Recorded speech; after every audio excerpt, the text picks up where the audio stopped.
I've had some really good health news this week, and this week in general has just been really positive for me. So I've decided to do the one thing that makes me happier than most things, which is, of course, take myself flying, albeit in a flight simulator. So I've downloaded the demo of X-Plane 12, and I'm going to try the SR22 they have for a flight out of Moorabbin Airport today, exactly like I would do if I was flying for real.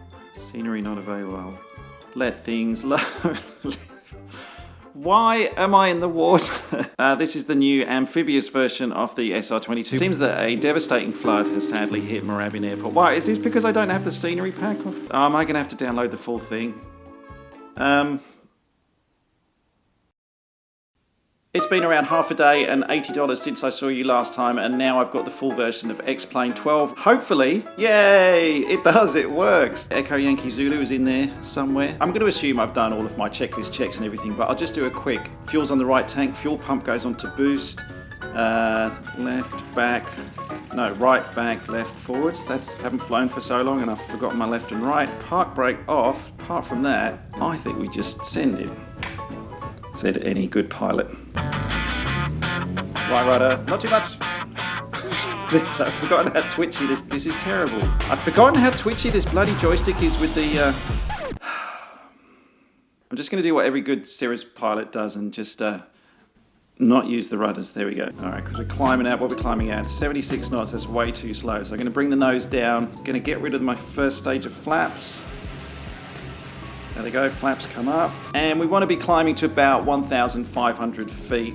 Let's go back to about 55% power because we don't need to do anything too fancy. I'm going to do what I would normally do as well, which is obviously just go straight down to the autopilot, heading mode, heading hold, and then if I let go, we should be nice and straight and level, pretty much. But on the iPad, I've just got it synced up, so in Garmin Pilot, there we are, and then I can actually see my little plane on the map exactly as if I was flying this for real.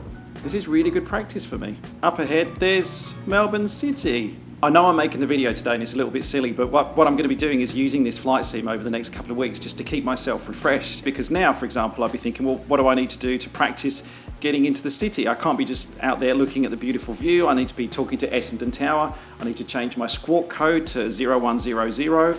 And I need to get clearance because, as you can see from the map, we're starting to come into some controlled airspace up here. And we need clearance before we go into that controlled airspace. There's a lot to do at this point. When you take off from Moorabbin and you're going into the city, you've only got probably about 6 or 7 minutes to try and get all of that done.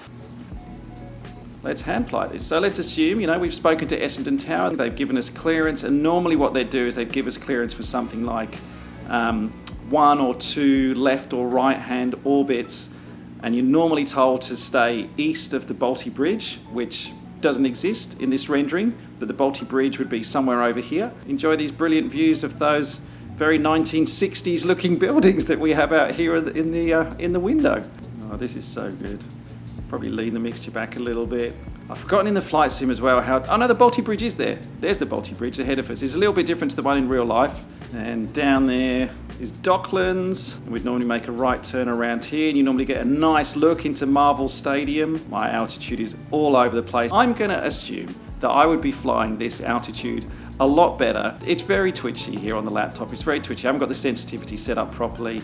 And many other, just insert all the other excuses that you want in here for the reasons why I can't hold an altitude at the moment. Meanwhile, Garmin Pilot is screaming at me for obstacle warnings, terrain warnings.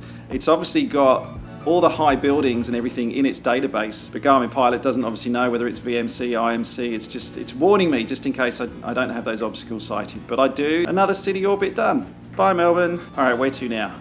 Oh, I've got an idea. There is another practical reason why I'm doing this as well, not just to make a silly video on YouTube, but I am going to be flying a Cirrus SR22 G6 pretty soon, and obviously because I haven't been flying at all, but I haven't been flying a perspective aircraft for a little while. I just wanted to get myself used to things like loading a flight plan, select the airport and press enter, point cook, if I go menu, activate leg, enter, and what I want to do is I just want to try doing a direct to point cook, enter, that gives me a direct to, and let's navigate via nav rather than heading mode, and that should turn us, as it has done. Hey, I do remember. And I chose Point Cook because this is the airfield I went to a couple of weeks ago.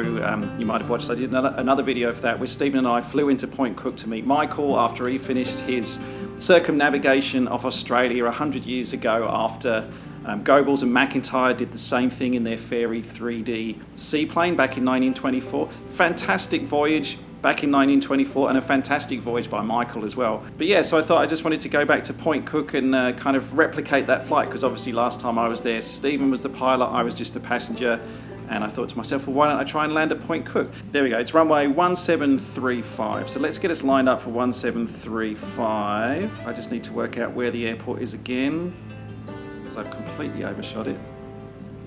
Oh, it's around there. Let's get a stage of flaps out. Slow ourselves down. Whoop, easy, gentle. All right, descending us down. Speed's looking pretty good on the base leg. That's the airport there? Yeah, that's the airport there. I'm too close to the runway, but it's a nice long runway. Start a turn now. Let's get a second stage of flap in. Let's bring the power back again. Let the nose drop down. And as we're turning, hoping to see the runway, there we are. So I turned a little bit too early. It is hard when you can't fly and just like look over your shoulder at the same time. Here we go, coming into runway, oh, it's runway 35, not 17. Was I saying 17 before? Oh my God, I am out of practice, aren't I? All right, let's flare, flare. No, too much ballooning. So sensitive with the joystick. Power off, brakes on. Look, it's not pretty, but it does the job. Let me turn ourselves around. Yes, Cirrus. So one other place that I have missed because I haven't been flying is, let's go YMEL. If you've watched the channel long enough, you'll know what this place is. Did I just drag my wingtip on the runway there? I think I might have. This is so nice. This is so good doing this. The good news that I received recently, by the way, was that I did have my 3-month checkup, so post-surgery, and they basically told me that everything bad has gone. The tumour's been removed entirely, and there's no requirement for me to have any further treatment. I'm not going to require any sort of radiation therapy or anything like that. There's obviously some aspects of this that I'd rather still keep personal. Oh, look at me, I'm going off track. I can't talk and fly. Bottom line is, yeah, it was some really good news this week. And from my personal perspective, knowing that I don't need to go through more scans and ongoing treatment, and thank God I don't have to go through anything like radiation therapy. I've come out so lucky in this situation. The stories I've heard, especially from so many of you who've shared your stories with me, yeah, I just feel really lucky. I feel really blessed at the moment, and excited to now push forward with this second chapter of my life. There's nothing holding me back now. Like, I went for a run the other day. I went for a nice, this is not a flex, but I did a 14K run the other day, and you know, 3 months ago I found it hard to get out of bed. So I feel like my strength is really coming back now, and there's nothing holding me back. Nothing holding me back apart from myself now. So no excuses. No resting on the, oh, poor me, I had a brain tumour. No, none of that. It's all about looking forwards now and getting back into travel, getting back into aviation, and going back to places like Melbourne to go and see the goats. Look at that. No wonder I miss it. Look at that. A Melbourne morning, a beautiful aircraft, and heading off to see the goats and get a nice oat milk latte. After I put that video up of me and Stephen flying, just the very first flight I did when I came back, I was talking in that one about how I can't physically fly and manipulate the controls at the moment. Some of you raised a good question which I haven't answered yet though, which is, can I still fly in the left seat if I've got a certified instructor sitting on the right seat? So Stephen, he's a qualified private pilot, but he's not a certified instructor. And the answer is yes, yes, I absolutely can. And that really is hopefully kind of the next phase in my aviation now, is to get myself back down to the airport, to get myself into Echo Yankee Zulu with an instructor and do some hands-on flying. And to be honest, it's forcing me to do something which I haven't done much of in the past, and I want to do more of as I fly in this second phase of my life, and that is flying with an instructor.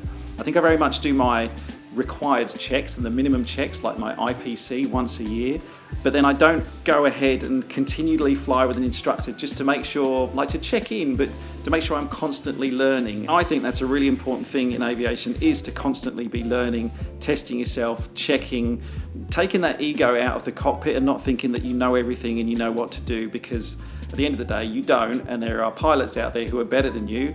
And if you can find one, and I've got some instructors that I know who clearly have more experience and skills than I do, then I want to make myself better by working with them and flying with them. Okay, need to get us ready for Melton. There's a solid chance that Melton might not be loaded in here as an airport. Is that the main? That's the main road. Oh, this will be Melton here, I think, if that's the road going up. No, wait. Unless this is Melton up here. No, it says I've gone past it. Oh, I think, is this it? Do you know what? Let's assume it is, and we'll go and land on runway 04. Okay. So according to Garmin Pilot, I'm aiming directly for it. Just, I'm not sure exactly where it's rendering. Oh, here we know. This will be it. This will be the airfield. All right, it's just so the runway's not in here, but I can see the buildings. All right, so we need to quickly reduce some power, trim forward.